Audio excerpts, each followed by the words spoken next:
ஹே cos, இன்னைக்கு பார்க்க போகிறது HDMI டு AV கன்வெர்ட்டர். இந்த ஒரு ப்ராடக்ட்டை பற்றி ரொம்பவே சிம்பிளாக சொல்ல போனால் இது ஒரு ஸ்மால் டிரான்ஸ்லேட்டர்னே சொல்லலாம். நம்மளுடைய மாடர்ன் இல்லை டே டு டே கேஜெட்டில் யூஸ் பண்ணுறதுக்கு ஒரு யூஸ்ஃபுல்லான ப்ராடக்ட்னே சொல்லலாம். ஓகே, இப்போ இந்த ஒரு ப்ராடக்ட் எப்படி ஒர்க் ஆகுதுன்னு பார்த்தீங்கன்னா, நம்மளுடைய டிஜிட்டல் HDMI சிக்னலை வந்து அனலாக் AV அவுட்புட்டுக்கு கன்வெர்ட் பண்ண இது ரொம்பவே யூஸ்ஃபுல்லாக இருக்கும்.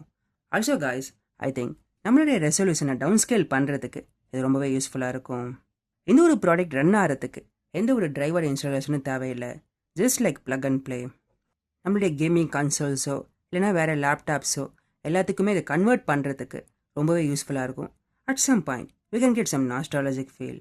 ஓகே, இப்போ இந்த ஒரு ப்ராடக்ட் எப்படி ஒர்க் ஆகுதுங்கிறத எக்ஸாக்டாக பார்க்கலாம். ஃபர்ஸ்ட் ஆஃப் ஆல், நம்மளுடைய HDMIயை வந்து ஒரு சைடில் ப்ளக்இன் பண்ணிக்கணும். இன்னொரு சைடில் பார்த்தீங்கன்னா AV இன்புட் வந்து கொடுத்துடணும்.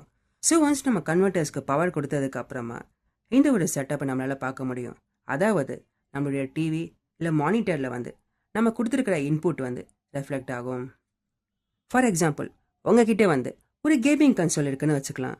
இஃப் இன் கேஸ் உங்ககிட்ட PS2 இருக்குன்னா அதில் பார்த்தீங்கன்னா நார்மலாக AV கேபிள்ஸ் சப்போர்ட் ஆகும்.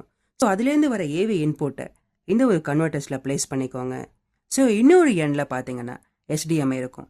அதை உங்களுடைய மானிட்டர் ஆர் டிவி அதில் ப்ளக்இன் பண்ணிவிட்டு we can simply use our device. So like this, இந்த ஒரு ப்ராடக்ட்டை டிஃப்ரெண்ட் பர்பஸ்க்கு யூஸ் பண்ணிக்க முடியும். ஓகே காஸ், தேங்க்ஸ் ஃபார் வாட்சிங்.